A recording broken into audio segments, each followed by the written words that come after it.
Doctor ने कहा था कि शायद चंद दिन हो, शायद चंद माह।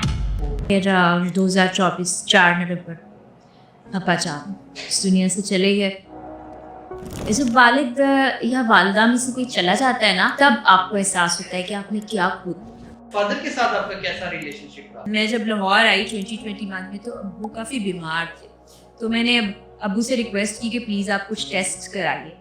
उन्होंने कुछ टेस्ट करा रखे थे, लेकिन मुझे तसल्ली नहीं हो रही थी। फिर मैंने उनको रिक्वेस्ट की कि आप आ जाएं। आपको पता है ना कि हमारे ज़रा पंजाबी पेरेंट्स को ये होता है कि बेटी के घर नहीं जाना, बेटी के घर का पानी भी नहीं पीना, खाना भी नहीं खाना, इसी तरह की थोड़ी टिपिकल सोच होती है।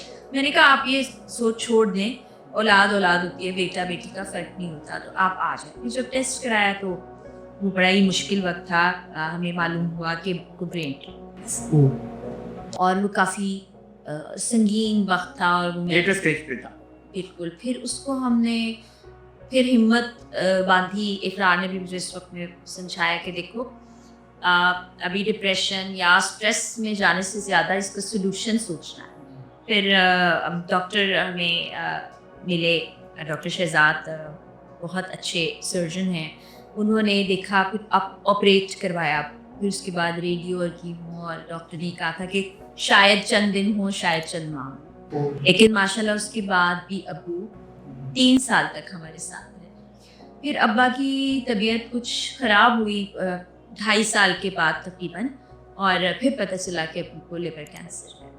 और फिर मैंने अब्बा को अपने पास ही कहा कि प्लीज़ आप मेरे पास आ जाइए। फिर वो जो वक्त था ना कामरान, बहुत मुश्किल है। आप अपने पेरेंट को अपने सामने सेहतमंद हालत से आहिस्ता आहिस्ता बिस्तर से लगते, और उनकी कुव्वत इतनी कम कि वो अपने कदमों पे खड़े नहीं हो सकते। वो बड़ा ट्रॉमेटिक होता है, किसी भी बच्चे के लिए बहुत ट्रॉमेटिक होता है। वो वक्त मैंने देखा। फिर 2024 4 नवंबर अब्बा जान इस दुनिया से चले गए, और उनकी यादें हमारे साथ हैं। हम याद करते हैं, कभी कितना याद है?